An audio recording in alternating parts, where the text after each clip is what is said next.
Hey there. Welcome to All Things Social Security. I'm Stephanie Joy. Whether you are a first-time viewer, an occasional viewer, a subscriber, or one of the three tiered benefactor members, I want to welcome you and let your video begin. Remember, if you haven't checked out the memberships, it might be something up your alley because it gives you an opportunity for a little more Social Security disability attorney attention if you need it, but don't have representation and don't want to do a full-fledged consultation. Okay, have a great one, guys. Stay tuned. Afternoon, guys. We're going to just touch on something that just came up that someone was asking about. It's not my client. However, if a former client asked me, I would probably try to help them with this as well. A person who is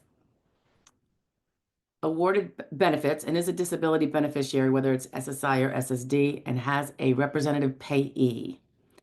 If the claimant, now the beneficiary, doesn't think they need a representative payee, and perhaps they're not pleased with the services the representative payee is providing them, including if it's a friend or family member. The question alluded to, if you show the SSA that you do not need the representative payee to handle your monies, what kind of risk is that? Now, obviously, there's no book on quantifying the risk, but I do believe you have to tread cautiously. For individuals who have significant physical, a lot of this is going to depend on the entire case, including your vocational profile, I would say, for a truly careful review of it. A lot of people do succeed in getting rid of the representative payee, and it doesn't cause them to be reviewed to see if they can go back to work full time because their other problems are so overwhelming and eliminating the vocations that have nothing to do really with whether they can you know, responsibly pay their bills, not be a spendthrift, things like that. A lot of the time, the representative pay is because somebody can't reliably pay their bills. Sometimes it's due to memory or concentration, and they're not maybe good organizers who haven't documented when bills are due. I'd like to think that that is lessened now that we have automatic payments from our bank accounts that we can set up. All we need is a person to help us set it up if we don't know how to do it ourselves one time, and we're good to go for the foreseeable future. So I'd like to think that not being an astute bill payer, whether it's innate and one's not even disabled, because a lot of people are not good at paying their bills, but they're not disabled from all work, or if one is otherwise disabled, it might not be such a big thing, but I think you have to make the argument, and I think it usually goes to the field office. I've seen them of late. Maybe it's to make things speed up a bit, but they seem to be the ones that make the ultimate decision, which is a little interesting since they're not trained in the medical portion of disability and whether someone's disabled or not. But that's what we're seeing. So uh, if you are seeking, or if a person is seeking to eliminate the representative payee, what is the risk? There can be a risk, and the reason I'm gonna say this, I'm gonna just cite to the page and I will link it below. If I forget to link it later, when this goes up, just let me know. I'm sure I can dig it up again on the SSA site. The SSA specifically answers these questions. What if I believe I no longer need a representative payee? And they go on to say, you have the right to receive your SS check unless SSA believes you're not capable of managing or directing the management of your own money. Okay. And just as a little interlude there, sometimes the reason is, like, for instance, if someone has like a bipolar condition where they get manic phases. There's a kind of a stereotypical, they might be an overspender. This is the stereotype anyway. But I have seen it in reality, but I'm not saying that everyone has this issue where when they're in a manic phase, they might be going out and shopping, feeling really good and shopping their brains out and bringing home a big credit card bill. That's the kind of thing they might be talking about sometimes. All right. Um, If you have a representative payee because of a physical or mental disability, in order to become your own payee, you must show SSA that you are now mentally and physically able to handle your money yourself. They go on to say that you could provide a doctor's statement that there has been a change in your condition and that the doctor believes you are able to care for yourself, or B, an official copy of a court order saying that the court believes that you can take care of yourself, or C, other evidence that shows your ability to take care of yourself. Now, I will say, I think this description is very poor by the SSA. Sorry, SSA, but I do.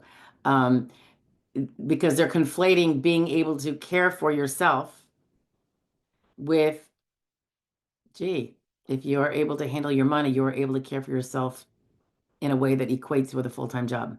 So I don't like this. I know they're probably trying to keep it simple because the masses are reading it and nobody likes to read or listen to long verbiages, but that is a little, I don't even know if I find that to be wholly accurate.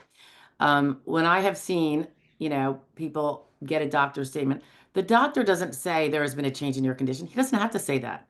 He could say her condition is very disabling as per my treatment records, blah, blah, blah, but it has not interfered with his or her ability to uh, pay her bills, which I understand she also uses automated payments or whatever he wants to say. Um, so it's funny here that they're saying a doctor statement that there has been a change. And I find that to be disingenuous because once there's been a change, it kind of opens the door to, we better review to see if that change shows improvement. And if it shows improvement, is the improvement enough for them to go out and get a full-time job? So that's a little, I don't know. Is it sneaky? Or am I just being overly cautious, which I tend to be? Okay. Um, but that's how it's always happened. Well, not always. There was one recent one where the person was, the ALJ decision came down. They're like, why am I saying I need an RP? Um, there was nothing, you know, screaming that they would need an RP. And the SSA office told me even, just have them come in and we'll figure it out. So the impression I got was that they're going to take a little look-see. Can you speak? Can you move your arms about? Um, if you can communicate with us, they just want to see maybe the presentation, which again, that's not very mental. That's not really, you think how it's done by a bunch of lay people clerks in the SSA giving you a once over. But the person did get the ability to have no RP just from showing up. So I'm just sharing that experience with you. Uh, the court order, who's going to go do that?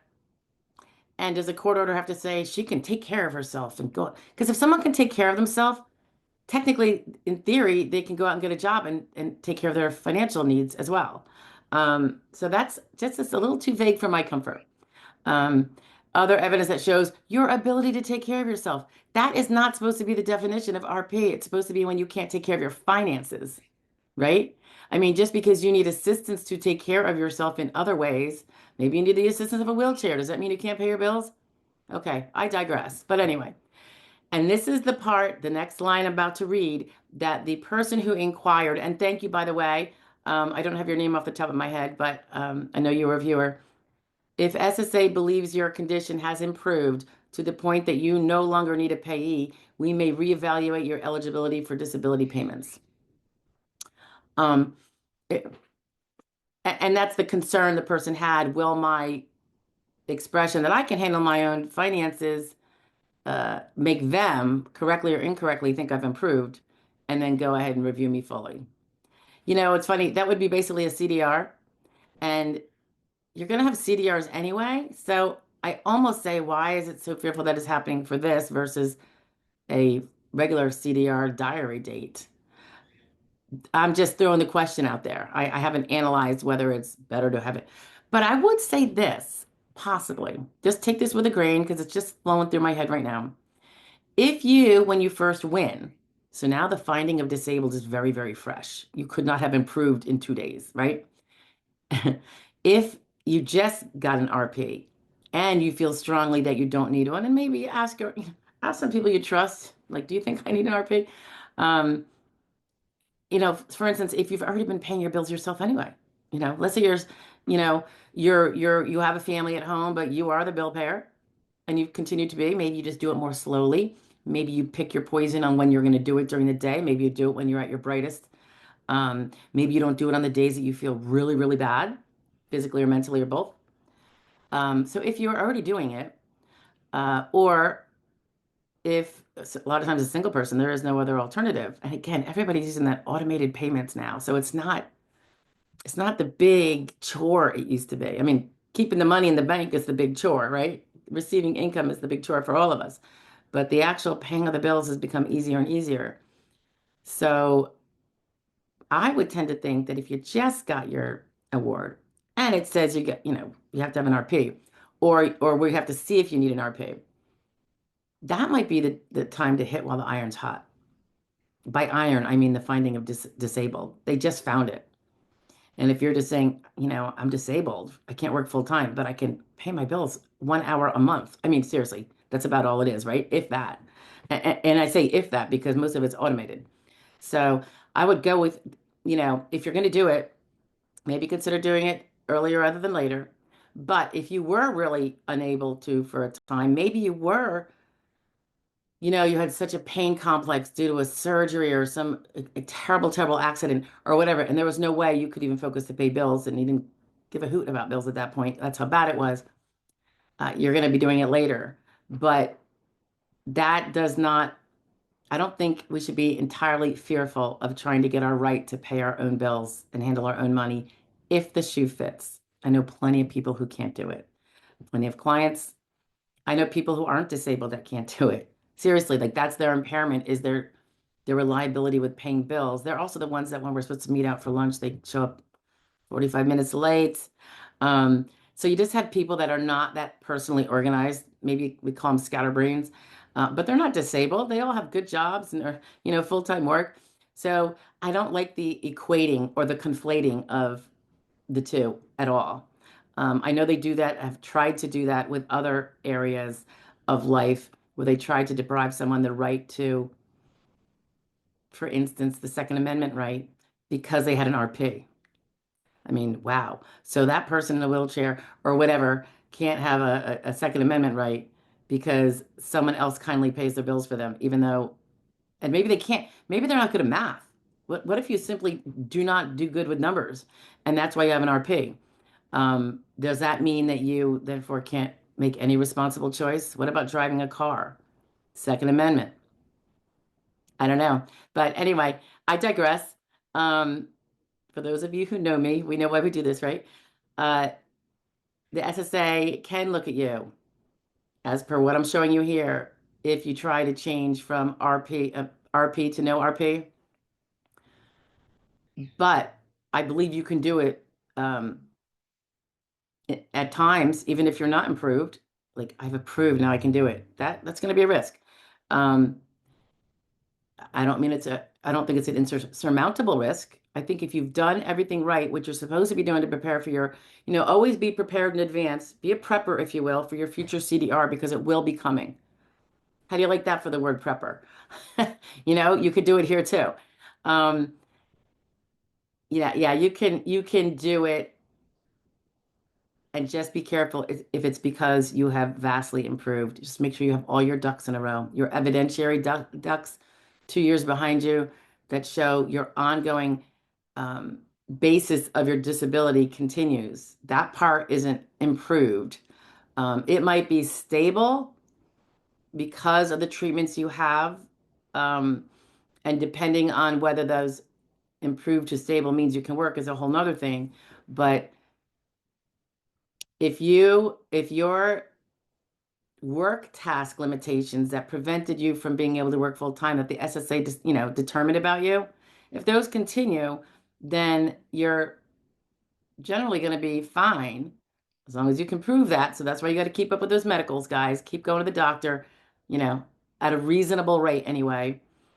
And your doctor you could get a note from concerning that you've always paid your bills throughout this whole time, prior to them giving you an RP or saying you needed one. And he sees no reason for that to be any different despite the severe disabilities he has to other functioning tasks. All right. Just wanted to share that. I'm going to link this so you can read it. And thank you very much to that viewer who shared it. I apologize. I don't know what the name was at this point. All right. Bye, guys.